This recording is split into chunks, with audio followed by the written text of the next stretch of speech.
الشيطان الرجيم بسم الله الرحمن الرحيم واتخذوا من دون الله آلهة ليكونوا لهم عزا كلا سيكفرون بعبادتهم ويكونون عليهم ضدا ألم تر أنا أرسلنا الشياطين على الكافرين تؤزهم أزا فلا تعجل عليهم إنما نعد لهم عدا يوم نحشر المتقين إلى الرحمن وفدا ونسوق المجرمين إلى جهنم وردا لا يملكون الشفاعة إلا من اتخذ عند الرحمن عهدا وقالوا اتخذ الرحمن ولدا لقد جئتم شيئا إدا تكاد السماوات يتفطرن منه وتنشق الأرض وتخر الجبال هدا أن دعوا للرحمن ولدا وما ينبغي للرحمن أن يتخذ ولدا إن كل من في السماوات والأرض إلا آتي الرحمن عبدا لقد أحصاهم وعدهم عدا وكلهم آتيه يوم القيامة فردا إن الذين آمنوا وعملوا الصالحات سيجعل لهم الرحمن ودا فإنما يسرناه بلسانك لتبشر به المتقين وتنذر به قوما لدا وكم أهلكنا قبلهم من قرن هل تحس منهم من أحد أو تسمع لهم ركزا صدق الله مولانا العظيم الصلاة والسلام عليك يا سيدي يا رسول الله الصلاة والسلام عليك يا سيدي يا حبيب الله الصلاة والسلام عليك يا سيدي يا شفيع المذنبين وعلى آلك وأصحابك يا سيدي يا رحمة للعالمين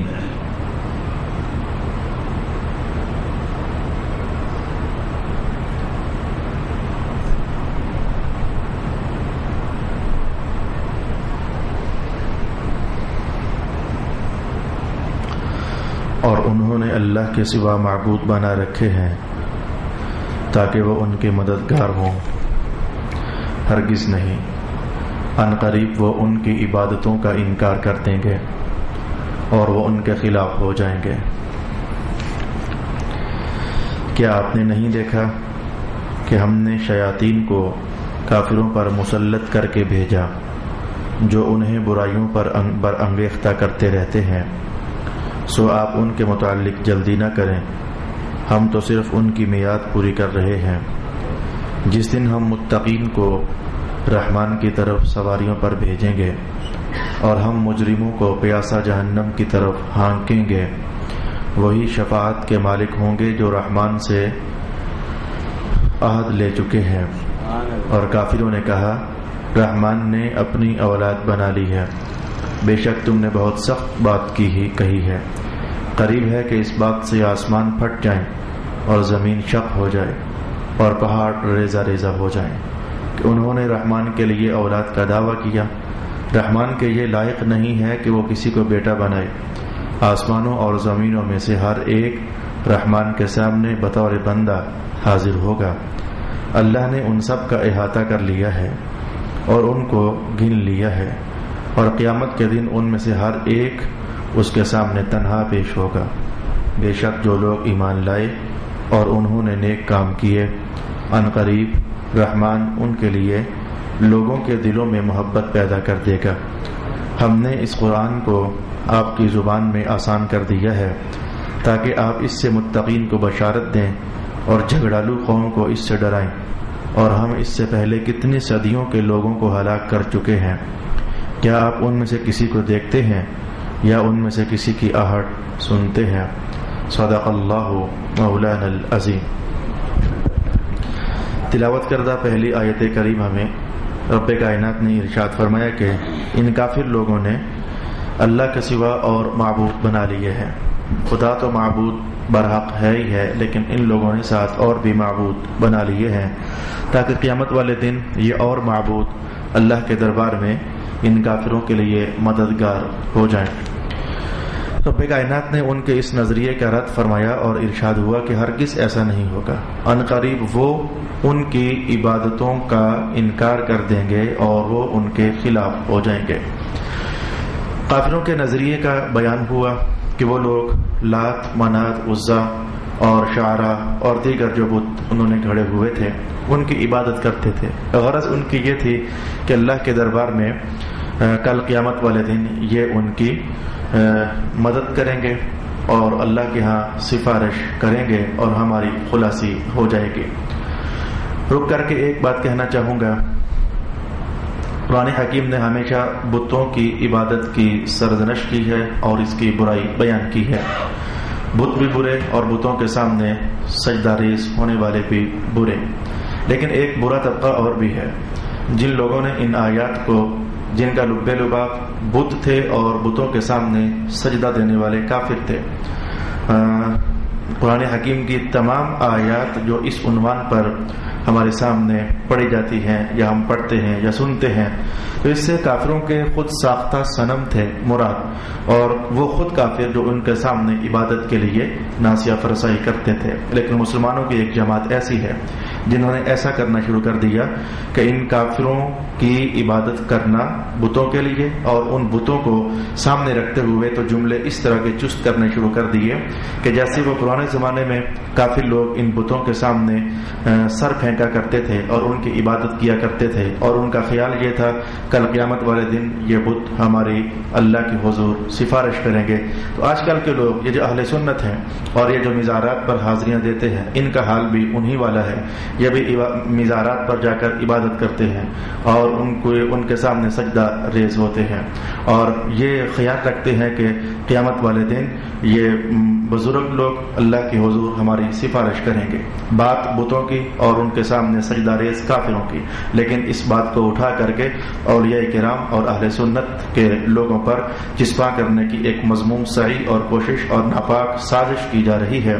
میں آپ سے عرض کرنا چاہوں گا کہ اس مجمع کے اندر 200 یا 400 لوگ جو بیٹھے ہوئے ہو یا اور بھی جو اہل سنت کے لوگ ہیں مزارات پر حاضری دیتے ہیں، مثلا میں مزارات پر حاضری دیتا ہوں، آپ لوگ مزارات پر حاضری دیتے ہو، ہم میں سے حاشا وکلا کسی شخص کا بھی یہ نظریہ نہیں ہوتا کہ یہ صاحب مزار ہمارا خدا ہے، ہم اس کے سامنے سجدہ ریز ہیں، ہم اس کی عبادت کر رہے ہیں۔ البتہ وہ جو تیسرا جملہ ہے اس کے ہم قائل ہیں کہ کل قیامت والے دن اللہ کے جو برگزیدہ لوگ ہیں یہ اپنے دوستوں کی اور اپنے چاہنے والوں کی اور اپنے پیار کرنے والوں کی مدد کریں گے اور سفارش کریں گے۔ سفارش کرنے کے حق میں تو رسول پاک صلی اللہ علیہ وآلہ وسلم نے ہر نیک متقی شخص کے بارے میں ارشاد کیا ہے۔ گزشتہ سے پیوستہ سبق میں مسلم شریف کی روایت کے وہ الفاظ میں نے آپ کو بیان کیے تھے کہ نیک لوگ اللہ کے دربار میں اتنا جھگڑا کریں گے جتنا جھگڑا کوئی شخص اپنا حق وصول کرنے کے لیے بھی نہیں کرتا، اور وہ کہیں گے کہ اے ہمارے رب، یہ کل تک ہمارے ساتھ نمازوں کی صفوں میں کھڑے ہونے والے لوگ تھے، ہم روزے رکھتے تھے تو یہ بھی روزے رکھنے والے لوگ تھے، کیا ہوا کہ آج یہ دوزخ میں چلے گئے ہیں؟ مولا کائنات انہیں چھوڑ دے۔ اور مسلسل کہتے رہیں گے حتیٰ کہ رسول اللہ علیہ السلام فرماتے ہیں اللہ تعالیٰ انہیں عزم عطا فرما دے گا کہ ٹھیک ہے، پھر اپنوں کو پہچان لو اور ان کی حق میں تمہاری سفارش قابل قبول سمجھی جاتی ہے۔ یعنی جو میں نے کہنا چاہا کہ یہ تصویر پیش کی جاتی ہے، قرآن پاک کی لائی ہوئی تصویر تو یہ تھی، بت ہیں، ان کے سامنے کافر ہیں، اور ان کا تیسرا نظریہ کہ یہ بت ہماری مدد کریں گے، اور اس تصویر کو بنا سنوار کر پیش کر دیا گیا یہ مزارات ہیں، یہ اولیاء کرام ہیں، اور ان مزارات پر حاضر ہونے والے اہل سنت ہیں، اور ان کا یہ نظریہ ہے کہ قیامت والے دن یہ اولیاء ہماری سفارش کریں گے۔ جہاں تک معاملہ ہے اولیاء کی سفارش کا، اس پر بہت ساری احادیث شریفہ سری دلالت کرنے والی ہیں۔ یہ نظریہ ہی ختم ہو جانا چاہیے، اور ختم ہے۔ کسی کے کہنے سے نظریے پن پا تھوڑا کرتے ہیں، اور کسی کے کہنے پر نظریات بنا تھوڑا کرتے ہیں، اور کسی کے کہنے پر رب کائنات نے قیامت کو فیصلہ تھوڑا کرنا ہے۔ البتہ رسول اللہ کے فرمانات کی وجہ سے رب کائنات نے وہ بول جو حضور کی زبان سے نکلا اسے ضرور سچا کر دکھانا ہے، اور جن لوگوں کی حق میں رسول پاک علیہ السلام نے فرمایا کہ یہ سفارش کریں گے، رسول اللہ کی بات کو اللہ رب العالمین کبھی جھوٹا نہیں ہونے دے گا۔ باقی جہاں تک معاملہ وہ تھا کہ یہ اہل سنت کا مزارات پر پہنچنا، میں نے پہلے بھی کہا حاشا وکلا، ہمارا مسلک ایسا نہیں ہے. ہم اولیاء کو صرف اولیاء ہی تصور کرتے ہیں، اللہ کے برگزیدہ بندہ ہی تصور کرتے ہیں. کبھی بھی ہم نے کسی بھی صاحب مزار کو نہ خدا سمجھا اور نہ خدا کا شریک سمجھا. یہ بلا وجہ کی ایک تہمت ہے جو اہل سنت کے لوگوں پر لگائی جاتی ہے. البتہ اگر کوئی جاہل شخص ایسا ہے جو مذہب سے ناواقف ہے اور کبھی کسی مزار پر جا کر سجدہ کر دیتا ہے تو ایسے لوگوں کی ہم خود مخالفت کرتے ہیں. یہ نالائق شخص ہے، یہ جاہل شخص ہے، اس کا ہمارے مسلک سے کیا تعلق ہے؟ یہ ہم اہل سنت کے مسلک کو سمجھ نہیں سکا ہے. اس لیے جا کر کے آپ کو پتہ ہے میں نے کئی بار اہل سنت آپ لوگوں کو بھی ڈانٹا کہ خواہ مخواہ جا کر یہ مزارات کے طواف مت کیا کرو. اگر کوئی جاہل شخص ایسا کرتا ہے وہ اللہ کا سخت مجرم ہے. رسول پاک علیہ الصلوۃ والسلام کے دربار میں وہ سخت مجرم ہے. طواف صرف کعبۃ اللہ کا ہے، روضہ شریف کا بھی طواف کرنے کی اجازت نہیں ہے. چہرے کہ کسی ولی اللہ کے مزار پر جا کر تم طواف کرنے لگ جاؤ، سجدہ رسول اللہ کے مزار اقدس پر جا کر بھی کرنا، حضور کو سجدہ کرنا بھی جائز نہیں ہے. چاہے کہ تم اہل اللہ کے دربار میں جا کر سجدے کرو، انہیں صرف اللہ کا بندہ تصور کرو، ان کے وسیلے سے حاضری اللہ کے دربار میں لگواؤ. یہاں تک ہمارا مسلک ہمیں اجازت دیتا ہے. اس سے تجاوزات جو شخص بھی کرے گا اس غریب کو ہمارے اہل سنت کے مسلک کا پتہ ہی نہیں ہے. خیر، رب کائنات نے کہا کہ آج تو یہ کافر، چلیں یہ تو میں نے درمیان میں تھوڑا سا ہلکا سا اشارہ آپ کو سنایا. مولا کائنات نے کہا آج یہ کافر لوگ جو ہے یہ دیکھو ان بتوں کے سامنے آ کر سجدہ ریز ہوتے ہیں اور کہتے ہیں کہ کل قیامت کو یہ ہماری مدد کریں گے، اور کل قیامت جب آئے گی تو ہونا کیا ہے؟ مولا کائنات نے وہ تصویر اٹھا کر یہاں رکھ دی اور فرمایا سیکفرون بعبادتہم، سیکفرون بعبادتہم، وہ ان کی عبادت کا انکار کر دیں گے. یہ ایک جملہ ایسا ہے کہ جس میں دو طرح کی تفاسیر مفسرین کرام نے ارشاد فرمائی اور وہ دونوں طرح کی باتیں خود قرآن حکیم کا بھی ٹاپک بنتی ہیں. اب جملہ دھیان سے سنیے گا. کافر بتوں کی عبادت کرتے ہیں اس خیال سے کہ یہ بت ان کی مدد کریں گے. رب کائنات نے کہا ہرگز ایسا نہیں ہوگا. جب کل قیامت ہوگی تو یہ کافر اور یہ بت، جملہ سننا دھیان سے، وہ ان کی عبادت کا انکار کریں گے. بھئی کون کن کی عبادت کا انکار کریں گے؟ دو بار جمع کی ضمیر لوٹائی، وہ سب، ان سب کی عبادت کا انکار کریں گے. امام جلال الدین سیوطی ارشاد فرماتے ہیں کہ اس جملے کو سمجھنے کا ایک انداز یہ ہے، وہ جو کافر تھے آج تو ان بتوں کے سامنے سر پھینکتے تھے لیکن کل قیامت کو انکار کر دیں گے، کہیں گے ہم تو ان بتوں کی عبادت کرتے ہی نہیں تھے، ہمارے تو یہ معبود تھے ہی نہیں، ہمارا خدا تو ایک ہی تھا. اور اس بات کو رب کائنات نے یوں ارشاد کیا، قیامت والے دن کافر لوگ اور مشرک لوگ اللہ کے دربار میں صاف صاف جھوٹ بول دیں گے اور کیا کہیں گے؟ کہیں گے ما کننا مشرکین، ہم تو شرک کرنے والے لوگ ہی نہیں تھے، ہم تو وحدت پرست تھے، ہم تو اللہ کو ایک ماننے والے تھے. تو مولا کائنات نے اس تصویر کو دوہرے انداز میں یہاں ارشاد فرما دیا، آج یہ کافر بتوں کی عبادت کرتے ہیں اور کل جب دیکھیں گے حالات بالکل مخالف ہو گئے تو صاف صاف کہیں گے ما کننا مشرکین، ہم تو شرک کرنے والے تھے ہی نہیں، یہ لات ہمارا خدا ہے ہی نہیں ہے، مولا تو ہے ہمارا رب، یہ منات ہمارا رب ہے ہی نہیں ہے، اے رب تو ہے ہمارا رب. صاف صاف انکار کر دیں گے. مولا کائنات نے ان کے انکار کرنے کو یوں بیان کیا، سیکفرون، یہ انکار کر دیں گے کافر لوگ، بعبادتہم، ان بتوں کی عبادت کرنے کا. کل آج تک عبادت کرتے رہے لیکن کل قیامت کو انکار کر دیں گے اور کہیں گے ہم کافر ان بتوں کی عبادت کیا ہی نہیں کرتے تھے. یہ تفسیر کا پہلا رخ تھا جو کہ میں نے آپ کو بیان کیا. تفسیر کا پہلا رخ کیا ہے؟ دوسرا رخ کیا ہے؟ وہ بت لوگ ان کافروں کی عبادت کا انکار کر دیں گے. پہلا رخ یہ تھا کافر کہیں گے ہم ان بتوں کی عبادت کرتے ہی نہیں ہوتے تھے، اور میں نے یہ قرآن حکیم سے نکال کر آپ کے لیے بیان کر دیا. دوسرا رخ یہ ہے کہ یہ بت ان کافروں کے بارے میں کہہ دیں گے کہ یہ تو ہماری عبادت کرنے والے تھے ہی نہیں، ان کی بندگی، ہماری بندگی بنتی نہیں ہے، بندگی تو ایک ہی خدا کی بن سکتی ہے. یہ بت لوگ، اللہ رب العالمین انہیں کل قوت گویائی عطا فرمائے گا، انہیں زندگی کی وہ توانائیاں عطا فرمائے گا، تو یہ بت پھر بولیں گے کہ نہیں تم تو ہماری عبادت کیا کرتے ہی نہیں تھے. تو یہ بڑا عجیب لگے گا آج ان کافروں کو بتوں سے اتنی امیدیں کہ ہماری مدد ہو جائے گی، اور جن سے امیدیں تھی وہ کہیں گے ہٹو، تم نے تو کبھی ہماری عبادت کی ہی نہیں ہے، تو کس بات کی امید تم ہم سے لگائے ہوئے ہو. اس بات کو پڑھنا ہو تو دوسرے سپارے کے اندر ان الفاظ میں ہم تلاوت کر سکتے ہیں. وقال الذين اتبعوا لو ان لنا كرة فنتبرأ منهم كما تبرأوا منا كذلك. جو تابع داری کرنے والے لوگ تھے وہ جب انہیں دیکھیں گے جن کی تابع داری کی جاتی رہی دنیا میں، کیا دیکھیں گے کہ وہ ہم سے بری ہو گئے، تو یہ تابع دار کہیں گے کہ اگر ہمیں پتہ چل جاتا کہ تم نے قیامت کو ہمارے ساتھ یہ رویہ اختیار کرنا ہے، ہم سے اپنے ہاتھ کھینچ لینے ہیں، ہمارا تم نے نہیں بننا ہے، اگر ہمیں پتہ چل جاتا تو نتبرأ منہم کما تبرؤوا منا، تو ہم دنیا ہی میں تم سے اپنے ہاتھ کھینچ لیتے اور تمہارے سامنے سرنگوں نہ ہوتے اور تمہاری تابع داری نہ کرتے۔ بہرکیف رب کائنات نے ایک ہی جملے میں دوہرے انداز میں دونوں تصویریں ہمارے سامنے کر دیں اور ارشاد ہوا کہ ان کافروں کو اپنے بتوں پر بڑا مان ہے اور بڑا فخر ہے کہ یہ کل قیامت کو ہماری مدد کریں گے۔ ہرگز ایسا نہیں ہوگا، کل وہ کافر ان بتوں کی عبادت کا انکار کر دیں گے، یا تفسیر نمبر 2 یہ بت ان کافروں کی عبادت کرنے کا انکار کر دیں گے کہ یہ تو ہماری عبادت کیا ہی نہیں کرتے تھے، وَيَكُونُونَ عَلَيْهِمْ ضِدًّا، اور پھر یہ سارے بت ان کافروں کے مخالف ہو جائیں گے، ہٹو تم ہماری عبادت نہیں کیا کرتے تھے۔ أَلَمْ تَرَ أَنَّا أَرْسَلْنَا الشَّيَاطِينَ عَلَى الْكَافِرِينَ تَعُزُّهُمْ عَزًّا۔ میرا دل آج یہ ہے کہ اگلی جمعرات کے متعلق ڈاؤٹ ہے کہ وہ شعبان کی جمعرات بنے گی یا کہ جمعرات رمضان المبارک کی بنے گی، یہ دونوں باتوں کا امکان ہے۔ تو آج تھوڑی دیر کے لیے اگر آپ کی اجازت ہو جائے تو میرے پاس ہے پورا رکوع سے لگ بھگ ایک آدھ آیت زیادہ ہے، تو میں چاہتا ہوں کہ سورہ مریم کا آج اختتام کر دیا جائے، جس کے لیے مجھے آپ کی تھوڑی سی وقت کی قربانی اور وقت کی مدد کی ضرورت ہوگی۔ انشاءاللہ آپ کو بوجھ محسوس نہیں ہوگا، تھوڑی دیر کے بعد جنت کی کہانی آنے والی ہے۔ جنت کی کہانی آ جائے تو ایمان والوں کے دل ذرا تازہ ہو جاتے ہیں، اللہ کی عطاؤں کی بات جب ہو جائے تو دلوں میں ذرا ایک رغبت کا احساس بیدار ہو جاتا ہے۔ وہ جنت کی کہانی ممکن ہے کہ ہمارے دلوں کی تسکین کا سبب بن جائے۔ میں ایک مشکل ترین آیت آپ کے لیے تلاوت کر چکا۔ رب کائنات نے ارشاد کیا، الم تر، کیا تو نے دیکھا نہیں ہے، انا ارسلنا الشیاطین، ہم نے شیطانوں کو بھیجا، علی الکافرین، کافروں پر مسلط کرتے ہوئے، تعزهم عزا، وہ ان کو ابھارتے ہیں بہت زیادہ ابھارنا۔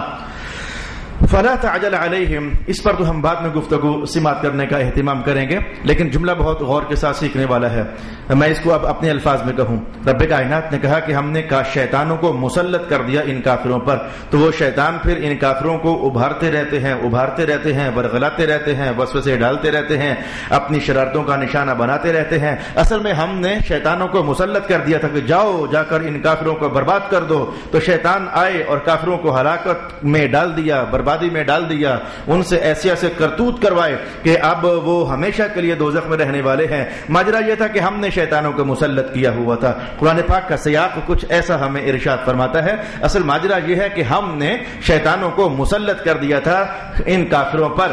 بھائی علم العقائد کا وہی مارکۃ الآراء اور مشکل ترین مسئلہ جسے علم التقدیر کے نام سے اور جسے مسئلہ تقدیر کے نام سے یاد کیا جاتا ہے۔ دھیان رہے کہ میں ذرا غلط سا سوال ذرا اٹھا لوں تاکہ آپ کا ذہن ذرا بیدار ہو جائے اور سوچنے پر مجبور ہو جائے، پھر ہم اصل حقیقت اور کہانی تک رسائی حاصل کریں۔ پھر سمجھے ترجمہ کہنے کے بعد میں غلط کہانی اٹھانے لگا ہوں۔ رب کائنات نے کہا ہم نے شیطانوں کو مسلط کر دیا، بھیجا، جاؤ جا کر ان کافروں کو گمراہ کر دو اور ان کو برانگیختہ کر دو، ان کو برغلا دو، ان کو وسوسوں کا نشانہ بنا دو۔ تو ہمارے بھیجنے سے، ہمارے مسلط کر دینے سے شیطان آئے اور انہوں نے کافروں کو پکڑ لیا اور خوب برغلایا اور خوب انہیں بہکایا وغیرہ وغیرہ۔ اب بات یہ ہے کہ اگر جو قیامت والا دن کافر لوگ یہ کہہ دیں کہ اے اللہ اگر ہم کافر رہے ہمارا تو کوئی جرم ہی نہیں ہے، تو نے خود ہی تو ہم پر شیطانوں کو مسلط کر دیا تھا، تو شیطان ہم پر مسلط نہ کرتا، شیطان ہمیں نہ گمراہ کرتے، نہ ہم کافر رہتے، یہ تو نے ہم پر شیطانوں کو مسلط کر دیا تھا جس کی وجہ سے ہماری مجبوری تھی، تیرے بھیجے ہوئے شیطان تھے تو ہم تو پھر مجبوری تھی کافر ہو جانا یا پھر گمراہ ہو جانا، یہ تو ہماری پھر مجبوری تھی، ہم بچ جو نہیں سکتے تھے ان کے ہاتھوں جن کو تو نے ہم پر مسلط کر دیا تھا۔ یہ کافر اگر قیامت والے دن یہ جملہ کہہ ہی دیں تو اس کا تو صاف صاف معنی یہ نکلتا ہے کہ ہمارا کوئی جرم ہی نہیں ہے، جرم سارا شیطانوں کا ہے، اور شیطانوں کو مولا کائنات تو نے ہم پر بھیجا تھا، مسلط کر دیا تھا، بھیجا بھی نہیں تھا، مسلط کر دیا تھا۔ یہ مسلط کرنے والا معنی علماء جانتے ہیں کہ الفاظ تو یہ ہیں ارسلنا، ہم نے بھیجا، لیکن ایک فعل بعض اوقات اپنا حقیقی معنی چھوڑ کر دوسرے فعل کے معنی کو متضمن ہوتا ہے، اور اس تضمین کی دلیل یہ ہوتی ہے کہ جس فعل کے معنی کو اول فعل متضمن ہوتا ہے اس دوسرے فعل کا صلہ اول فعل کے ساتھ لگا دیا جاتا ہے. یہ صلہ ہی آ کر بتاتا ہے کہ فعل اپنے اصلی معنی میں نہیں ہے بلکہ دوسرے فعل کے معنی میں مستعمل ہو رہا ہے. یہ جملہ آپ کے لیے 1% بھی مفید نہیں تھا.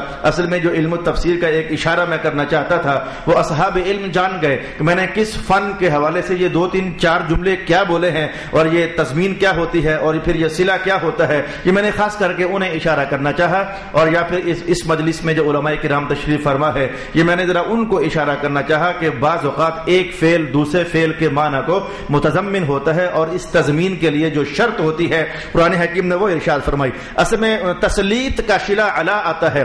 ارسلنا الشیاطین علا, یہ جو علا ہے یہ بتاتا ہے کہ ہم نے شیطانوں کو بھیجا مسلط کرتے ہوئے. ان کافروں پر شیطانوں کو ہم نے بھیج دیا مسلط کرتے ہوئے. سوال تو میں نے اٹھا دیا, دماغ کو میں نے پریشان تو کر دیا تھوڑی دیر کے لیے, لیکن میں اب حقیقت الامر کی طرف آپ کی رغبت بیدار کرنا چاہوں گا کہ یہاں جو مولا کائنات نے یہ کہا ہے ہم نے شیطانوں کو کافروں پر مسلط کر دیا, اس جملے کا معنی کیا ہے؟ ایک دم سے تو یہی سمجھ آتی ہے کہ کافروں کا کوئی جرم نہیں, اللہ نے شیطانوں کو کافروں پر مسلط کر دیا کہ جاؤ بھائی ہم نے تمہیں مسلط کر دیا, ہم نے تمہیں قابو دے دیا, ان پر جا کر گمراہ کر دو, ان کو بہکا دو, ان کو وسوسوں کا شکار کر دو. ان کو ایک دم سے معنی اور مفہوم سمجھ تو یہی آتا ہے, لیکن میں ذرا باریکی سے جیسے مفسرین کرام نے ارشاد فرمایا ویسے آپ کی خدمت میں بیان کرنا چاہوں گا. اور بات میں شروع کروں گا مسلمانوں کے محلوں سے تاکہ بات کا سمجھا جانا آسان ہو جائے. اللہ تعالیٰ نے مجھے, آپ کو, ہم سب کو حکم ارشاد فرمایا. وہ حکم غور کے ساتھ سنیے گا. اسی حکم میں ہمارے اس جملے کا حل موجود ہے جس کی طلب کرنے کے لیے ہم علم کا سفر طے کرنا چاہتے ہیں. ارشاد گرامی ہوا وَإِمَّا يَنزَغَنَّكَ مِنَ الشَّيْطَانِ نَزْغٌ فَاسْتَعِذْ بِاللَّهِ. اے قرآن پڑھنے والے, اگر کبھی شیطان کا وسوسہ تمہاری طرف آئے, شیطان کا بہکاوا تمہاری طرف آئے, وہ تمہیں بہکانا چاہے تو تم پتہ ہے کیا کرنا, تم فاستعذ باللہ, اللہ سے پناہ طلب کر لینا, یعنی یہ پڑھ لینا اعوذ باللہ من الشیطان الرجیم. تو مسلمانوں کو جب شیطانی خیال آئے تو حکم دیا گیا کہ تم پڑھ لینا اعوذ باللہ من الشیطان الرجیم. اس کا معنی یہ ہوتا ہے میں شیطان سے اللہ کی پناہ میں آتا ہوں, شیطان مجھے کچھ نہ کہے, میں اللہ کی پناہ میں محفوظ ہونا چاہتا ہوں. جو مسلمان پھر یہ پڑھ لیتا ہے, رب کائنات کا وعدہ ہے شیطانی وسوسے کے وقت اگر کوئی مسلمان یہ کلمات پڑھ لے تو اللہ تعالیٰ اپنی حفاظت کے حصار میں اسے محفوظ کر لیتا ہے.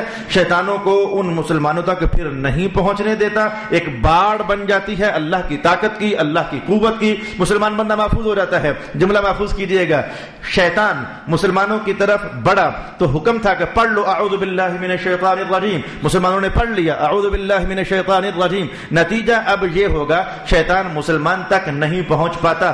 اللہ کی طرف سے ایک طاقت کی باڑ لگا دی جاتی ہے اس مسلمان کے ارد گرد. شیطان کو راستہ ہی نہیں ملتا کہ وہ کیسے مسلمانوں پر حملہ کر سکے. اسی بات کو 14ویں سپارے میں یوں کہہ دیا گیا الا عبادک منہم المخلصین. مولا جو تیرے عبادت گزار بندے ہیں, مخلص بندے ہیں, میں ان کے قریب بھی نہیں جا سکتا. حاصل معنی کے طور پر میں نے کہا کہ میں ان کے قریب ہی نہیں جا سکتا.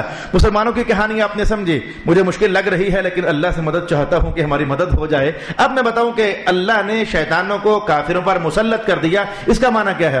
اس کا معنی یہ ہے کہ جیسے شیطان مسلمانوں کی طرف آنا چاہتا ہے تاکہ انہیں برباد کر دے, ایسے ہی شیطان کافروں کی طرف بھی جانا چاہتا ہے تاکہ انہیں برباد کر دے. اب ہوا یہ, مسلمان کو تو حکم یہ تھا کہ پڑھ لا اعوذ باللہ من الشیطان الرجیم. اس نے قرآن کو مانا, ایمان لایا, پڑھ لیا کہ اللہ جو کہہ رہا ہے ویسا کر دے گا, پڑھ لیا اور محفوظ ہو گیا. اچھا کافر وہ مسلمان ہوا ہی نہیں, اس نے حضور کو مانا ہی نہیں, وحی کو تسلیم کیا ہی نہیں, قرآن پاک کو اس نے کتاب اللہ مانا ہی نہیں. وہ ایمان لاتا تو یہ ساری کہانیاں مانتا نا. وہ کافر کا کافر رہا, اس نے قرآن کو قرآن نہ مانا, قرآن کے احکام کو احکام نہ سمجھا. تو ہوا یہ شیطان ادھر جانا چاہتا تھا تو کافر نے چونکہ وہ کلمات اللہ کا حکم جانا ہی نہ کہ پڑھ لے اعوذ باللہ من الشیطان الرجیم, اس نے اللہ کا یہ حکم سمجھا ہی نہ, جانا ہی نہ, قرآن کو مانتا جو نہیں تھا تو اس نے یہ کلمات نہ پڑھے. جب اس نے یہ کلمات نہ پڑھے تو پڑھنے کی وجہ سے جو ایک حصار قائم ہو جانا تھا, اللہ کی قوت نے بندے کو گھیر لینا تھا, تو کافر نے پڑھا نہیں, اللہ کا حصار قائم ہوا نہیں. تو شیطان جانا چاہتا تھا, رب کائنات کا جاتا ہے تو جا. اس نے کون سا ہم سے پناہ مانگی ہوئی ہے؟ اس نے کون سی ہم سے پناہ مانگی ہوئی ہے؟ تو جاتا ہے تو جا, کر دے برباد, کر دے خراب. اسے وسوسے کا نشانہ بنا دے، بہکا دے اسے، یہ مانا تھا کہ شیطان ادھر بھی آنا چاہتا تھا لیکن اس بندے نے ہمارا نام لیا، ہم نے بچا لیا۔ شیطان ادھر بھی جانا چاہتا تھا لیکن اس نے پڑھا ہی نہیں، اعوذ باللہ من الشیطان الرجیم، وہ یقین ہی نہیں رکھتا تھا، پڑھا ہی نہیں، تو ہم نے کہا جاتا ہے تو جا۔ یہ مانا ہے کہ شیطانوں کو ہم نے بھیج دیا، جاتے ہو تو جاؤ، ہم نے بھیج دیا، ارسلنا الشیاطین، ہم نے شیطانوں کو بھیج دیا، جاتے ہو تو جاؤ، کر دو برباد۔ اس نے کون سا ہمیں مانا ہے، اس نے کون سا ہم سے مدد مانگی ہے، اس نے کون سا ہماری پناہ میں آنے کی دعا کی ہے؟ یہ تھا حقیقی معنی جو رب کائنات نے ارشاد کیا، ہم شیطانوں کو مسلط کر دیتے ہیں ان کافروں پر، یعنی ہم رخصت دے دیتے ہیں، جاتے ہو تو جاؤ، برباد کرتے ہو تو کرو۔ یہ کون سا ہمارا بننا چاہتا ہے؟ یہ ایک مشکل ترین مرحلہ تھا جسے مجھے لگتا ہے کہ اللہ تعالیٰ نے ہماری مدد فرمائی اور کچھ نہ کچھ راستہ ہمارے لیے کھل گیا۔ ارشاد گرامی ہوا، الم تر انا ارسلنا الشیاطین علی الکافرین، ہم نے شیطانوں کو کافروں تک راستہ دے دیا۔ حاصل کلام کے طور پر اب میں یوں کہوں گا، ہم نے شیطانوں کو کافروں تک پہنچنے کا راستہ دے دیا۔ پناہ میں وہ آئے نہیں تھے، ہم نے کہا جاؤ بے شیطانوں، اگر یہ تمہارے ہاتھ لگتے ہیں تو لگ جائیں، کون سا ہماری پناہ میں آئے ہیں۔ اب شیطان جب کسی تک پہنچتا ہے تو کرتا کیا ہے؟ شیطان جب کسی تک پہنچتا ہے تو کرتا کیا ہے؟ تعزهم عزا، تعزهم عزا، اللہ اکبر۔ یہ عزا یہ لفظ، یہ سورت مریم ختم ہو رہی ہے تو اس کے الفاظ میں ایک بڑا، میں کیا کہوں کہ جیسے تناؤ سا ہے۔ تعزهم عزا، ادا حدا ددا ادا حدا ولدا عبدا فردا، یہ ایک مسلسل اس طرح کا تسلسل ہم سورہ مریم کے آخری الفاظ میں دیکھنا چاہتے ہیں۔ تو مولا کائنات نے کہا تعزهم عزا، یہ عزا اصل میں کیا ہوتا ہے؟ عزا یہ عزیز، عزا عزا الف کے ساتھ، آپ کو سمجھانے کے لیے قاری جانتے ہیں کہ حمزہ کے ساتھ تعزهم عزا، عزا نہیں، عین کے ساتھ نہیں، تعزهم عزا۔ یہ عزا کیا ہے یا پھر یہ عزا کیا ہے؟ یہ مشاہدہ کوئی اتنا ہمارے علم سے دور نہیں ہے۔ ہم روزانہ اپنے گھروں میں ہنڈیا پکاتے ہیں، تو ہنڈیا جب پکتی ہے تو آپ کو پتہ ہے جب ہیٹ اسے فل ملتی ہے نا تو ہنڈیا کے اندر جو کچھ بھی ہوتا ہے وہ ابلنے لگ جاتا ہے۔ تو ہنڈیا کے ابلنے سے کبھی غور سے کان لگا کر سنا ہو ایک نرم درجے کی غوڑ غوڑ غوڑ غوڑ غوڑ غوڑ کی آواز آتی ہے، وہ جو ہنڈیا کے ابلنے کی غوڑ غوڑ غوڑ غوڑ کی آواز آتی ہے تو اسے عربی زبان میں عزا عزا کہتے ہیں۔ تعزهم عزا، عزا وہ ہنڈیا کے ابلنے پر نرم درجے کی گڑ گڑ کی آواز ہونی۔ آپ جملہ محفوظ کیجئے گا، وہ جو گڑ گڑ کی آواز ہوتی ہے، ہنڈیا تو وہی تھی، سالن وہی تھا، پانی وہی تھا، اندر سبزی وہی تھی، لیکن جب تک ہیٹ پہنچی نہیں تھی نا تب تک تو وہ گڑ گڑ نہیں کر رہی تھی۔ ہیٹ پہنچی، آواز پیدا ہونا شروع ہو گئی، ابلنے لگ گیا گڑ گڑ۔ اب یہ گڑ گڑ اصل میں پیچھے کوئی طاقت اور چل رہی ہے، یہ جو ابلنا شروع ہو گیا پیچھے کوئی طاقت اور چل رہی ہے، یعنی آگ کی طاقت چلتی ہے تو پھر ابلتی بھی ہے ہنڈیا اور گڑ گڑ بھی کرتی ہے۔ اب دھیان سے رب کائنات نے کہا فتعزهم عزا، شیطان جس بندے تک پہنچ جاتا ہے نا پھر اسے آگ کی طرح ایسا سیک دیتا ہے اور گناہوں کی ایسی رغبت کا سیک اسے دیتا ہے، ہوتا وہ بندہ ہے لیکن اس کے اندر گناہ ابلنے لگ جاتے ہیں، وہ گڑ گڑ گڑ گڑ گڑ کرنے لگ جاتے ہیں، بندہ شیطان کی زبان بولنے لگ جاتا ہے، وہ شیطان کی آواز میں آواز ملانے والا ہو جاتا ہے۔ جیسے آگ تاثیر دیتی ہے، جیسی ہنڈیا ویسی تاثیر قبول کرتی ہے، تو شیطان جس تک پہنچ جائے شیطان جیسی تاثیر دیتا ہے بندہ پھر ویسی تاثیر قبول کرنے لگ جاتا ہے۔ یہ کافروں کی کہانی بنیادی طور پر تو قرآن نے کہی ہے، لیکن آپ کو جاننا چاہیے کئی مسلمان بھی ایسے ہیں جو کافروں کے وہ شیطان کے ہتھے چڑھے ہوئے ہیں، وہ بھی شیطان کا سیک لے رہے ہیں، وہ بھی شیطان کی تحریک اور تاثیر قبول کر رہے ہیں۔ ان کی نظروں میں بھی شیطان دیکھتا ہے، ان کی زبانوں میں شیطان بولتا ہے، ان کے ہاتھوں میں شیطان تھرکتا ہے اور ان کے پاؤں میں شیطان چلتا ہے۔ اور یہ میں نے نہیں کہا ہے، یہ مدینے والے تائیدار محمد الرسول اللہ نے ارشاد فرمایا ہے۔ کیا حضور کا ارشاد آپ نے کبھی نہ سمجھا، کبھی نہ سنا کہ ارشاد ہوا کہ انسانی وجود میں دل جب پمپنگ کرتا ہے تو خون جہاں جہاں جہاں جہاں دوڑتا ہے تو شیطان بھی خون کے ساتھ وہاں وہاں پھر گردش کرتا ہے۔ تو خون تو میاں میں کہوں گا کہ جسم کے ہر عضو میں وینز کے ذریعے پہنچ جاتا ہے، تو شیطان بھی ہر عضو میں جب پہنچ جاتا ہے تو نظر بھی شیطان بن جاتی ہے، زبان بھی شیطان بن جاتی ہے، ہاتھ بھی شیطان بن جاتے ہیں، دماغ بھی شیطانی سوچیں اگلنے لگ جاتا ہے اور انسان کے دل میں شیطانی وسوسات بھڑکنے لگ جاتے ہیں اور انسان کے پاؤں شیطان قدوں کی طرف بن لڑنے لگ جاتے ہیں، اور اصل ماجرا یہ ہوتا ہے کہ شیطان پہنچ چکا، شیطان حملہ کر چکا، شیطان اپنا سیک دے چکا، شیطان ان کی زندگی میں ابال لگا چکا. اور یہی وجہ ہے کہ جب یہی آگ میں سلگتا ہوا انسان، گناہوں کی تپش اور سیک برداشت کرتا ہوا انسان کسی اللہ والے کے دروازے پر جا پہنچتا ہے، وہ نظر رحمت کی جو ایک ٹھنڈی برکھا اس پر برستی ہے، تو بندے کو اپنے خدا کی رحمت کا ٹھنڈا سا جھونکا جب ملتا ہے نا تو اس کی وہ تپتی ہوئی زبان ٹھنڈی ہو جاتی ہے، وہ گناہوں کی بھٹی جیسے ٹھنڈی ہونے لگ جاتی ہے. کل تک شیطان کی بولی بولنے والا آج مدینے والے آقا کے نام کا نغمہ آلاپ رہا ہوتا ہے، مصطفیٰ کریم علیہ السلام پر درود و سلام پڑھ رہا ہوتا ہے، وہ سجدے کے لیے پیشانی جھکانے والا بن چکا ہوتا ہے. واپس آئیے، مولا کائنات نے کہا ہم شیطانوں کو مسلط کرتے ہیں ان کافروں پر، پھر وہ ان کو ابال چڑھا کر رکھ دیتے ہیں اور ان کو پھر وہ تعوذہم عزا. اب یہ بات انگیختہ کرنا یعنی ابھارنا، یہ ابھارنا اس کا بنیادی معنی نہیں تھا، وہ چونکہ ابلنے پر شے ابھرتی ہے، ابھارنا ابھرتی ہے، اس لیے ترجمہ کرنے والے تمام ائمہ تراجم نے ترجمہ کر دیا شیطان انہیں ابھارتا ہے، شیطان انہیں برانگیختہ کرتا ہے. فلا تعجل علیہم فلا تعجل علیہم. تو پھر یہ شیطان جب کافروں پر مسلط ہوتے ہیں، انہیں ابالتے ہیں، تو مفسرین نے کہا کہ پھر یہ کافر رسول اللہ کے بھی خلاف بولتے اور مسلمانوں کے بھی خلاف بولتے. مجھے جملہ اچھا لگ رہا ہے ایک مفسر کا، انہوں نے کہا کہ یہ جملہ جو یہ کہا جا رہا ہے نا، یہ دیکھنے والے واقعی قیامت کی نظر رکھتے ہیں، دیکھنے والے قیامت کی نظر رکھتے ہیں. اب یہ بات کدھر کی چل رہی ہے؟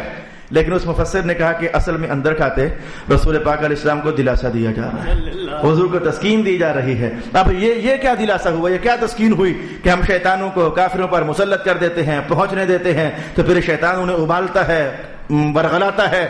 کہیں تسکین ہے، حضور کے لیے تسکین ہے، حضور کو دلاسا دیا جا رہا ہے. کہاری وجہ ہے دلاسا کیا ہے؟ کہا دیکھو جو مکے والے کافر تھے یہ رسول اللہ کو مانتے کب تھے اور حضور کو دکھ ہوتا، حضور صدمہ مند ہوتے، اور مولا کائنات نے حضور کے صدموں کو قرآن کے الفاظ میں یوں ارشاد کیا اما باخع نفسك على آثارهم ان لم يؤمنوا بهذا الحديث اسفا.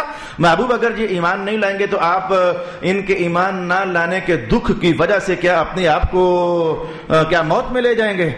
باخع بخع، یہ حواس باختہ ہو جانا، تو یہ بالکل کیا ہلاک کر دو گے اپنے آپ کو، کیا موت میں آپ لے جاؤ گے؟ اتنا صدمہ آپ اٹھاؤ گے اگر یہ اسلام قبول نہیں کرتے تو ان کے اسلام قبول نہ کرنے پر رسول اللہ علیہ السلام کو صدمہ ہوتا. تو کیا میں ان کو دعوت صحیح نہیں دیتا ہوں؟ صحیح دیتا ہوں، میں کلام صحیح سناتا ہوں، اللہ کی وحی پوری ان تک پہنچاتا ہوں، یہ پھر بھی نہیں مانتے ہیں.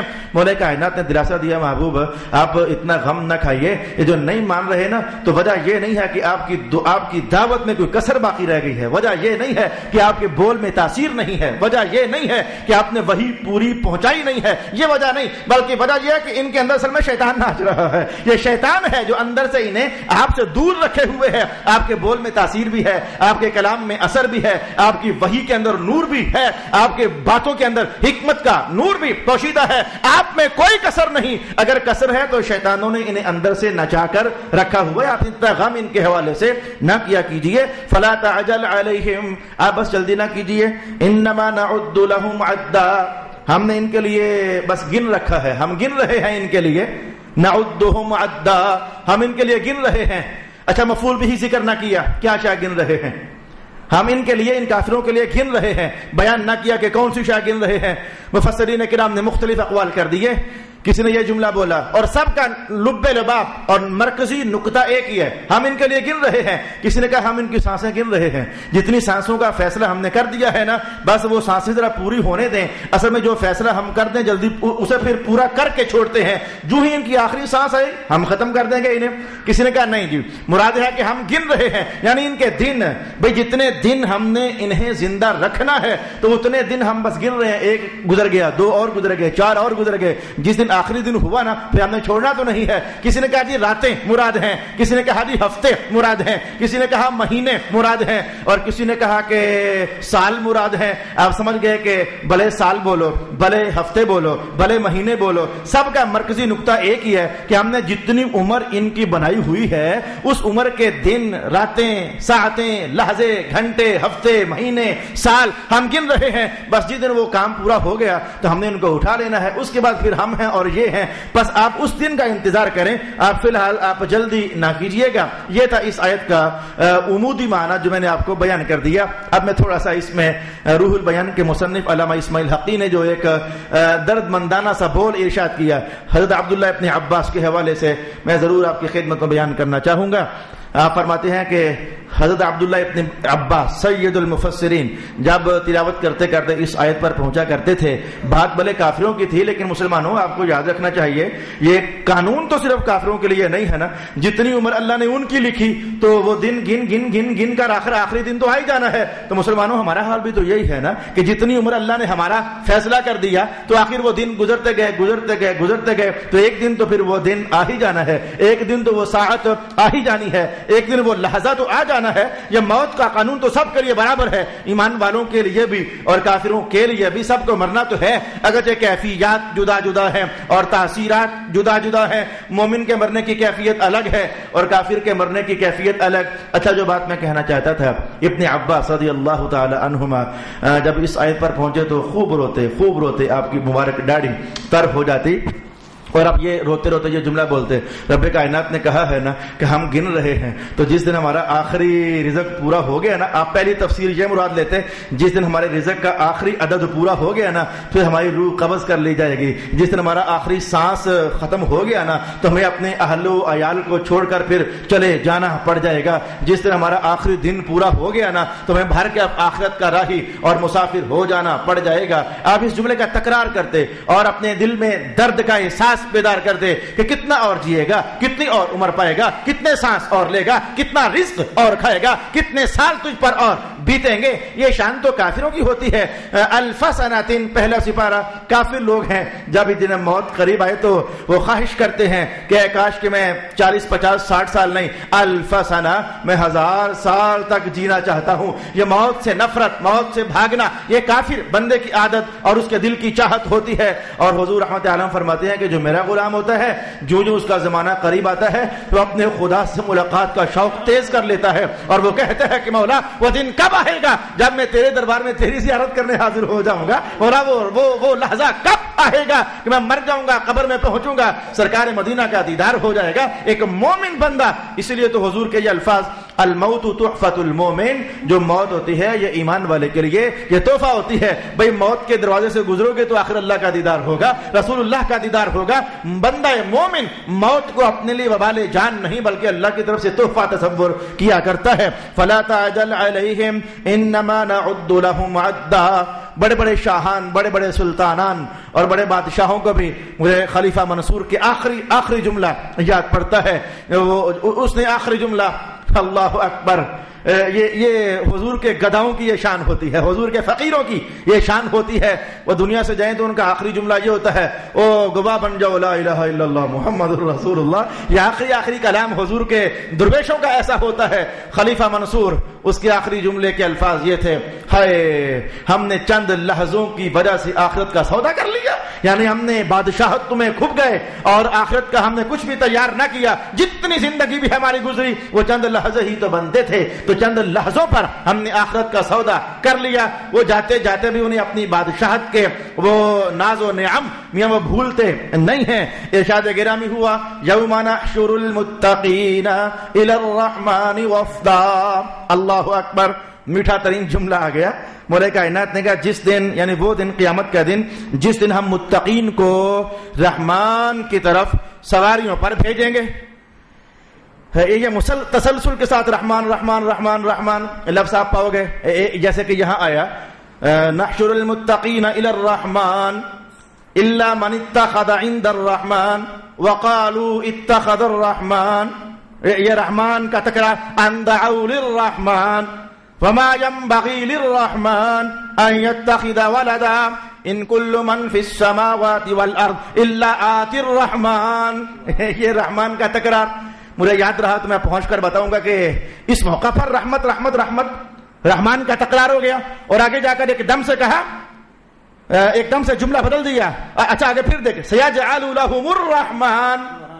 یہ تسلسل کے ساتھ یہ رحمت کا ذکر، انشاءاللہ میں وہاں ذرا پہنچ لوں، وقت کا جائزہ بھی لے لوں۔ یہ تسلسل کے ساتھ رحمت کا ذکر، اس میں کچھ خاص راز ہے۔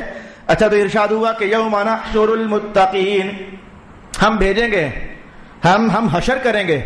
حشر کرنا ہوتا ہے جمع کرنا، اور نشر کا معنی ہوتا ہے پھیلانا. حشر نشر، یہ حشر کا معنی جمع کرنا، اور نشر یہ حضور کی ایک شان ہے حاشر، یعنی حضور پاک علیہ السلام نے اپنے غلام جہاں بھی چھپے ہوئے تھے نا، ایمان کے نور کا چمکارا مار کر سب کو اکٹھا کر لیا. حاشر یعنی ایک معنی یہ ہے حضور کے حاشر ہونے کا. تو ہم متقین کا حشر کریں گے، جمع کریں گے انہیں، لیکن کہاں؟ الی الرحمن وفدا، رحمان کی طرف وفد کی صورت میں. بھائی جملہ بڑا سننے والا ہے. ہم جو ہے نا ہم متقین لوگوں کو رحمان کی طرف وفد بنا کر بھیجیں گے اور ان کا حشر کریں گے. سب سے خوبصورت اور تفصیلی روایت جو اس وقت میرے پاس ہے امام جلال الدین سیوطی کی ہے. میرا خیال ہے کہ اسی کو ہمیں پڑھنے میں عافیت اور کفایت جاننی چاہیے. میں پہلے تو حدیث نمبر 1 بیان کروں گا، وہ مختصر ہے، اس میں کچھ اور کہا گیا، اور نمبر 2 پر حدیث نمبر 2 جو ڈیٹیل سے ہے، اور اس کے درمیان میں ایک حدیث نمبر 3 بھی کہوں گا. وہ میں نہ کہتا اگر میں نے امام قشیری کو آج نہ پڑھا ہوتا، اگر میں نے امام قشیری کو آج نہ پڑھا ہوتا تو میں وہ درمیان والی حدیث نہ کہتا. لیکن یہ ہر بندہ قرآن کے سرچشمے سے عجب رنگ کا فیضان لے کر جاتا ہے. قشیری اصل میں صوفی ہے، عالم تو ہے ہی ہے، مفسر تو ہے ہی ہے، محدث تو ہے ہی ہے، لیکن محدث ہونے کے ساتھ ساتھ یہ صوفی ہیں. تو صوفیاء قرآن پڑھتے ہیں تو ان کا ڈھنگ اپنا ہوتا ہے اور ان کے وہ تاثیر لینے کے جلوے اپنے ہوتے ہیں. قشیری نے جو سمجھا میں وہ بھی آپ کو انشاءاللہ العزیز بیان کروں گا. پہلے حدیث کے یہ الفاظ سمجھیں. حضرت ابو ہریرہ ارشاد فرماتے ہیں کہ رسول اللہ علیہ السلام نے فرمایا کہ یہ جو رب کائنات نے کہا ہے نا ہم متقین کو جمع کریں گے رحمان کی طرف وفد بنا کر، تو حضور فرماتے ہیں کہ قیامت کے میدان میں لوگ 3 طریقوں سے جمع ہوں گے. قیامت کے میدان میں لوگ 3 طریقوں سے جمع ہوں گے. کچھ ایسے ہوں گے جو قیامت کی طرف بڑھ رہے ہوں گے، وَلَكِنَّهُمْ رَاغِبِينَ، وَلَكِنَّهُمْ رَاغِبُونَ، وہ رغبت کرنے والے ہوں گے. انہیں رغبت لگی ہوگی، آج امید ہوگی آج کام بن جائے گا، آج ہم زندگی گزار کر رہے ہیں نا جن کے نام پر، آج خیر ہے، آج برکت ہوگی، انہیں رغبت لگی ہوگی. اور ایک جماعت ایسی ہوگی، وہ جماعت بھی خربوں پر مشتمل ہوگی. میدان محشر میں جانے والوں کی ایک جماعت ایسی ہوگی راہبین، انہیں ڈر لگا ہوگا آج کہ پتہ نہیں کیا بنے گا ہمارا. اور جیسے ایک گنہگار سا مسلمان ہو تو اسے اپنی نیکی تو یاد آئے نا، اور گناہ بار بار اس کی نگاہوں کے سامنے گھومے اور پھرے تو ڈر تو لگتا ہے نا جی حساب کا وقت آ گیا، کیا ہے. راہبین، تو مسلمانوں کی ایک جماعت راغبین ہو کر میدان حشر میں، اور مسلمانوں کی دوسری جماعت راہبین، ڈرنے والے ہو کر میدان حشر میں. اور یہ جو ڈرنے والے تھے اور رغبت کرنے والے تھے ان کے بارے میں حضور نے فرمایا کہ کسی کے پاس ایک اونٹ ہوگا اور بندہ بھی اس پر ایک ہی چڑھا ہوگا، کسی کے پاس ایک اونٹ ہوگا اور بندے اس پر 2 چڑھے ہوں گے، کسی کے پاس ایک اونٹ ہوگا بندے 3 چڑھے ہوں گے. 10 تک حضور گئے. تو مسلمان میدان محشر میں پہنچیں گے تو ایک مسلمان کے پاس ایک اونٹ، 2 کے پاس ایک اونٹ، 3 کے پاس ایک اونٹ، 10 بندوں کے پاس ایک اونٹ. تو مسلمان تو یوں جائیں گے. اور ایک تیسری جماعت ہوگی کافروں کی جماعت، آگ انہیں ہانک کر لے جائے گی، آگ انہیں ہانک کر. آج کافر بندہ بھاگنا چاہے گا، وہ جدھر بھی جانا چاہے گا آگے سے آگ کے لمبے لمبے شعلے، کافر ادھر بھاگا آگ آگے سے، کافر ادھر بھاگا آگ آگے سے، وہ ہر طرف سے گھیر گھار کر جیسے وہ گڈڑیا ہوتا ہے. میں نے بچپن میں جو کہ بکریاں چرائی ہوئی ہیں، چلے شکر الحمدللہ، پتہ نہیں تھا کہ سنت ہے لیکن چرا لی، وہ اب احساس ہوتا ہے کہ شکر ہے چرا لی. اور یہ ہر نبی نے بکریاں، حضور رحمت عالم فرمایا کرتے تھے ہر نبی نے بکریاں چرائیں. اور یہ اس میں بھی اللہ رب العالمین کی خاص حکمت تھی. میں مولا علی قاری نے کہی تو سرے راہ چلتے چلتے میں بتا دیتا ہوں، یہ بکریاں جو ہوتی ہیں نا، یہ خاص کر کے بھینسیں نہیں اور یہ کٹے شٹے نہیں اور یہ اونٹ نہیں، بکریاں جو ہوتی ہیں خاص کر کے جب ہم انہیں گھر سے نکالتے ہیں نا تو ان کی عادت ہوتی ہے ادھر منہ مارا، کوئی ادھر بھاگی، کوئی ادھر بھاگی، کوئی ادھر بھاگی. تو وہ گدڑیا ہاں کرتا ہوا ادھر سے آتا ہے، کبھی ادھر سے آتا ہے، وہ انہیں گھیرتا ہے.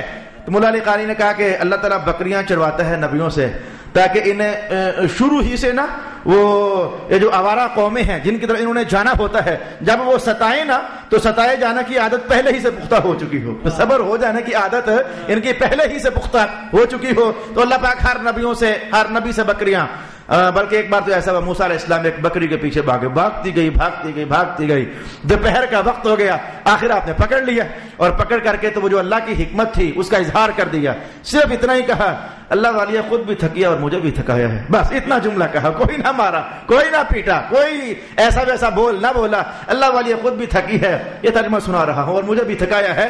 تو میں نے کہا بچپن کے اندر یہ بکریاں شکریاں چونکہ چرائی ہیں تو یہ گدڑیے ہوتے، کبھی بکریوں کو ادھر سے بھاگ، کبھی ادھر سے، کبھی ادھر، وہ جدھر جاتی ہیں وہ اپنا ڈنڈا بازو بھی کھول کر اور وہ اپنی وہ بانس کی چھڑی بھی وہ لمبی سی کر کے گھیرتے ہیں، تو حضور نے فرمایا کہ آگ گھیرے گی کافروں کو چاروں طرف سے، اور وہ گھیر کر کے اللہ کے دربار میں انہیں لے آئے گی۔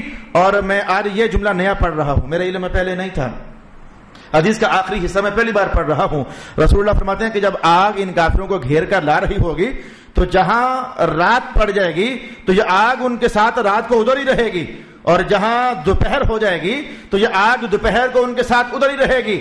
حالانکہ قیامت کو نہ رات ہے نہ دوپہر، وہ ایک ہی دن ہے لمبا سارا۔ مانا یہ تھا کہ جیسے جتنے گھنٹوں کے بعد رات پڑ جاتی ہے، جب وہ وقت آئے گا نا تو یہ سستانے کے لیے رکنا چاہیں گے تو آگ ان کے ساتھ ہی ہوگی، اور پھر جتنے گھنٹے گزرے تو دوپہر آ جاتی ہے نا، پھر جب اتنا زمانہ گزرے گا تو پھر رکنا چاہیں گے تو آگ ان کے ساتھ ہی ہوگی۔ یعنی آگ نہ رات کے وقت میں انہیں رکنے دے گی اور نہ انہیں دوپہر کے وقت میں رکنے دے گی۔ یہ استعارہ ہے، وقت کے حساب کا استعارہ ہے، آخر کار میدان محشر میں پہنچا کر پھر آگ انہیں چھوڑے گی۔ لیکن یہ حدیث تو چلیں مختصر تھی، میں نے 3 کیفیات بیان کی، اے وہ دلچسپ بات سنتے ہیں۔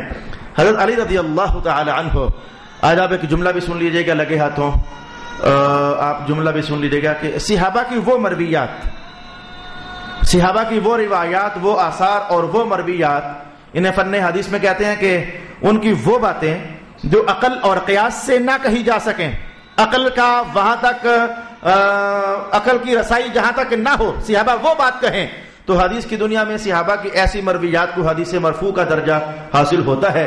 آج میں دن کو میرے ہاتھ در منصور نہ لگی، میں بار بار کبھی ایک تفسیر میں کبھی دوسری تفسیر میں حضرت علی کا قول پڑھتا رہا۔ یہ جو میں جملہ ان قریب آپ کے لیے سنانے والا ہوں، میں آپ کا قول کے حوالے سے پڑھتا رہا، تو پھر میں نے کہا کہ یہ بظاہر لگتا تو حضرت علی کا قول ہے، لیکن حقیقت میں قول ہے ایسا جو مدرک بالقیاس ہے نہیں ہے، یہ لا محالہ حدیث مرفوع کے درجے میں ہے۔ تو میں نے جب سیوطی کو اٹھایا تو حضرت علی المرتضیٰ کی وہ تفصیلی روایت میرے سامنے آ گئی، آئے وہ دلچسپ ہو بہو اور لفظ بلفظ حدیث کے الفاظ ہم سننا چاہیں گے۔ حضرت علی المرتضیٰ ارشاد فرماتے ہیں کہ رسول اللہ نے جب یہ آیت تلاوت فرمائی، یوم نحشر المتقین الی الرحمن وفدا، جس کا ترجمہ یہ ہے کہ ہم قیامت والے دن متقی لوگوں کو رحمان کے دربار میں وفد بنا کر لے جائیں گے۔ تو میں نے پوچھا حضور یہ جو وفد ہوتے ہیں ہمارے ہاں جیسے وفد آتے ہیں، حضور وہ تو پیدل نہیں آتے ہیں، وہ تو سواریوں پر بیٹھ کر آتے ہیں، تو کیا پھر اللہ کے دربار میں جب متقین لوگ جائیں گے تو کیا یہ پیدل جائیں گے یا کہ پھر وفد بنائیں گے، وفد کی صورت میں یعنی سواریوں پر بیٹھ کر جائیں گے، وفد کی صورت میں یعنی سواریوں پر بیٹھ کر جائیں گے؟ رسول پاک علیہ الصلوۃ والسلام فرماتے ہیں کہ قسم ہے اس ذات کی جس کے قبضہ قدرت میں محمد کی جان ہے۔ حضور نے قسم اٹھائی، سبحان اللہ، قسم ہے اس ذات کی جس کے قبضہ قدرت میں محمد کی جان ہے، جب متقین لوگ قبروں سے نکلیں گے تو اللہ تعالیٰ ان کو سفید رنگ کی اونٹنیاں عطا فرمائے گا، اور وہ سفید رنگ کی اونٹنیاں جنت سے آئی ہوئی ہوں گی۔ بس یہاں تک رک جائیں، 2 جملے میں قشیری کے یہاں سمیٹ لوں، میں نے کہا تھا درمیان میں وہ 2 جملے یہاں سمیٹ لوں۔ حدیث کے یہ الفاظ بتاتے ہیں کہ متقین لوگوں کو جنت سے سفید رنگ کی اونٹنیاں دی جائیں گی اللہ کے دربار میں جانے کے لیے۔ اور حدیث پاک میں یہ بھی آتا ہے کہ کافر لوگ قبروں سے اٹھیں گے تو ان کے اعمال گندی ترین صورت میں ان کے سامنے ہوں گے، اور وہ کہیں گے پہچانتا ہے؟ کافر کہے گا نہیں، وہ کہیں گے ہم تیرے اعمال ہیں، دنیا میں تو ہم پر سوار اور رہا، تو ہم پر سوار رہا، آج ہم تجھ پر سوار ہوں گے تو اللہ کے دربار میں جائیں گے۔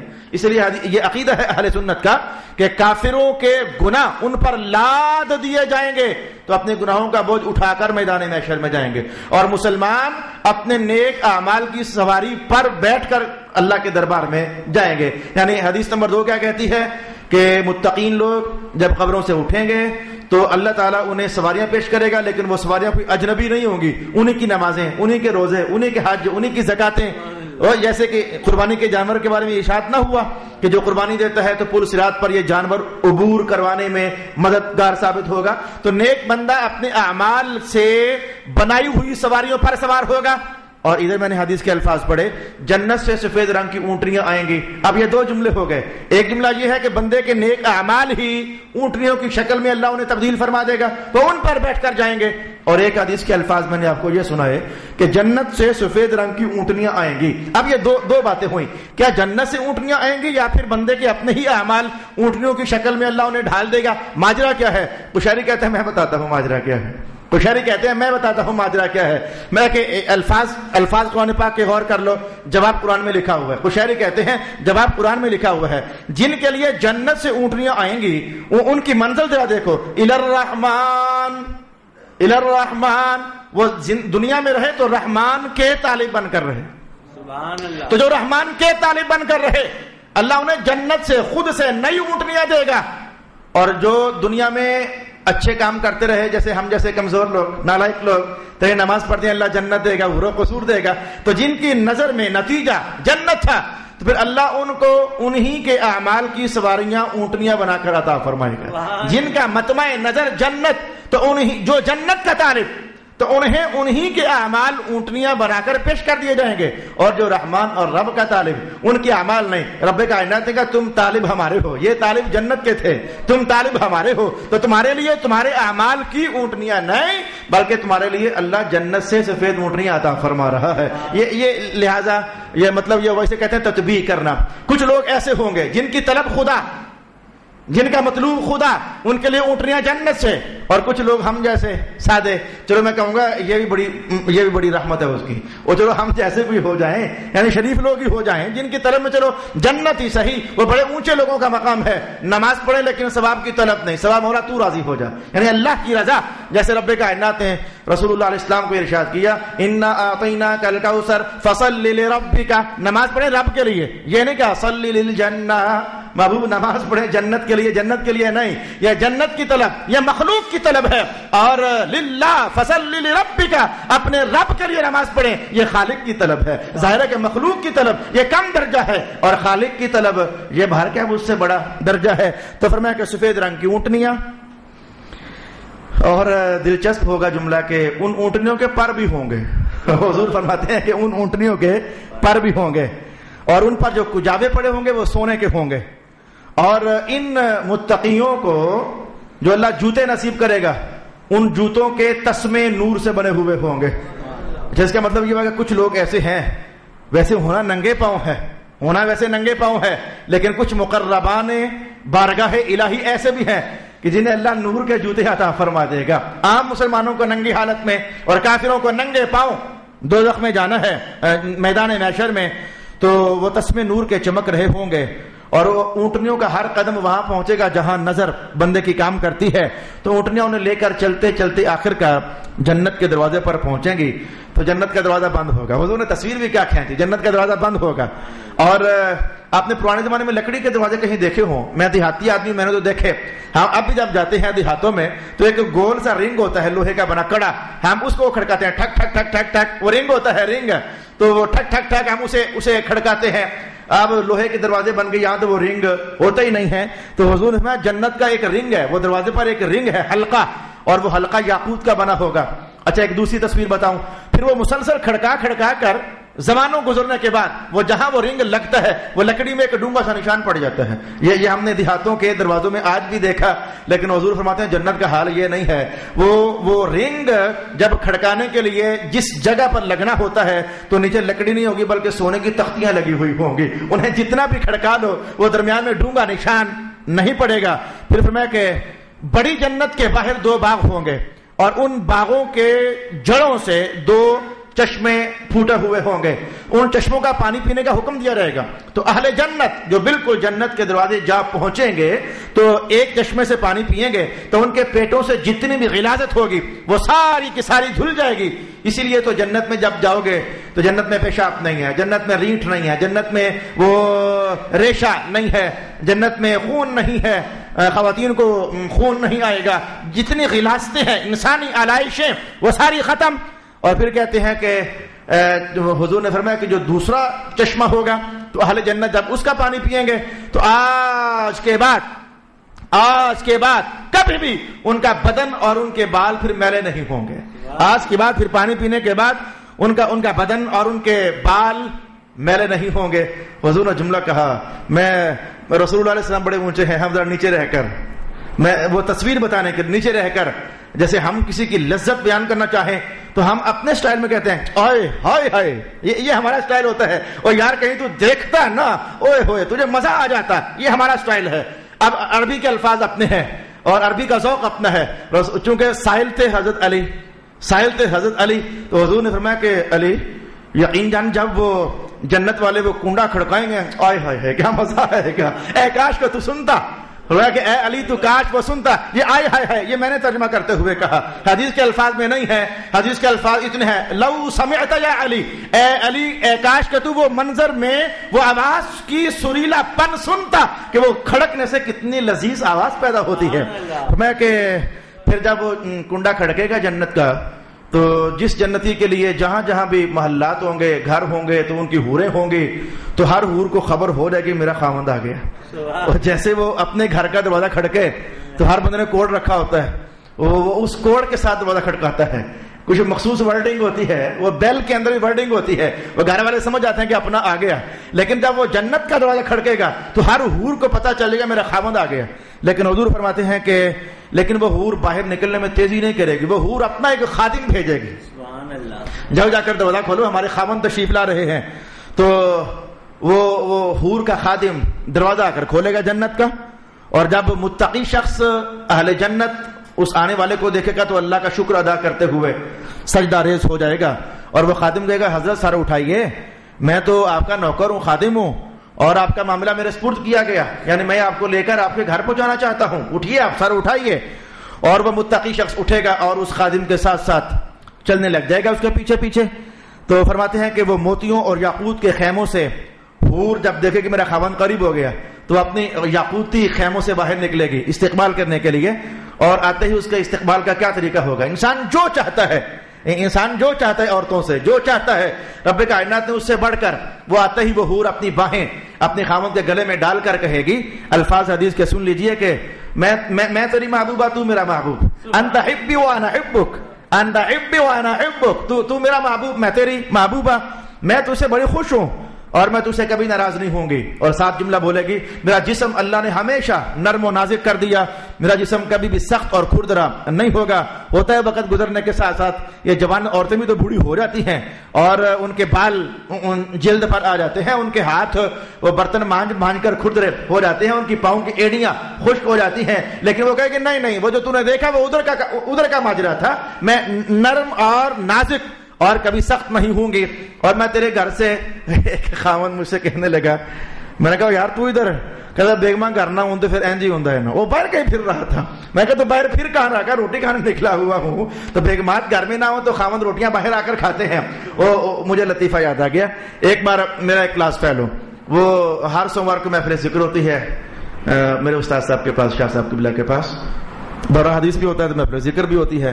وہ کافی عرصے کے بعد محفل ذکر میں پہنچا, میں اب اس کا نام نہیں بولتا ٹائم بچاؤں. تو شاہ صاحب کہنے لگے تو آج ادھر کدھر, وہ کہنے لگا شاہ صاحب میں نے کہا محفل ذکر ہی اٹینڈ کر لوں. کہا نہیں گل کوئی ہو رہا تھا, تیری بیگم گھر گئی ہوئی. جب بیگمات گھر جاتی ہے نا تو پھر یہ بندے کو وہ مسجدیں بھی یاد آتی ہیں, تو محفل ذکریں بھی یاد آتی ہیں, تو یہ خاوندوں کے لیے بڑا مشکل ہو جاتا ہے. بیگمات چھٹی پر اگر گھر چلی جائیں تو حدیث کے الفاظ, وہ حور کہے گی میں نے کبھی چھٹی کر کے جانا ہی نہیں ہے, میں نے ہمیشہ تیرے گھر رہنا ہے. یعنی انسانی فطرت کے عین قریب ہو کر کے رسول اللہ علیہ السلام نے جنت کا نقشہ کھینچا, اور میں ہمیشہ مقیمہ ہوں گی, لست بمسافرہ, میں کبھی بھی سفر طے کر کے کہیں اور نہیں جاؤں گی, ہمیشہ تیرے گھر رہوں گی. بس وہ اب رسول اللہ کا جملہ حیرت میں ڈال دینے والا, جو لذت جدھر کی ہے ادھر جا کر محسوس ہو سکتی ہے, ادھر نہیں. میں کہ اللہ پاک نے جو وہ حور اس بندے کو اپنے خاوند کو لے کر جس گھر میں داخل ہوگی نا, وہ گھر پتہ کتنی منزلی ہوگا, اللہ اکبر, میں وہ 100,000 ہاتھ اونچا ہوگا, یعنی 1,00,000 ہاتھ شریعت میں کہتے ہیں اسے, ہمارے ہاں تو ہاتھ یہ ہوتا ہے نا, لیکن شریعت میں ہاتھ یہاں سے لے کر یہاں تک. میں وہ جو اہل جنت کا محل ہوگا وہ 100,000 ہاتھ اونچا ہوگا. اور آج تو ہم یہ کہیں کوئی پوٹہار میں جاننا آسان ہے، زمین اوپر نیچے ہے نا، اپ ڈاؤنز ہیں، تو جہاں کہیں زمین بہت گہری ہو تو وہاں پھر وہ پتھروں کی چنائی کر کے، پتھروں کی دیوار کی چنائی کر کے اسے اونچا کیا جاتا ہے، بیلنس کیا جاتا ہے تاکہ آئندہ اس پر مکانات وغیرہ تعمیر کر سکیں. تو حضور فرماتے ہیں کہ وہ جو 1,00,000 ہاتھ اونچا محل ہے تو اس کی بنیاد پر کیا ہوگی؟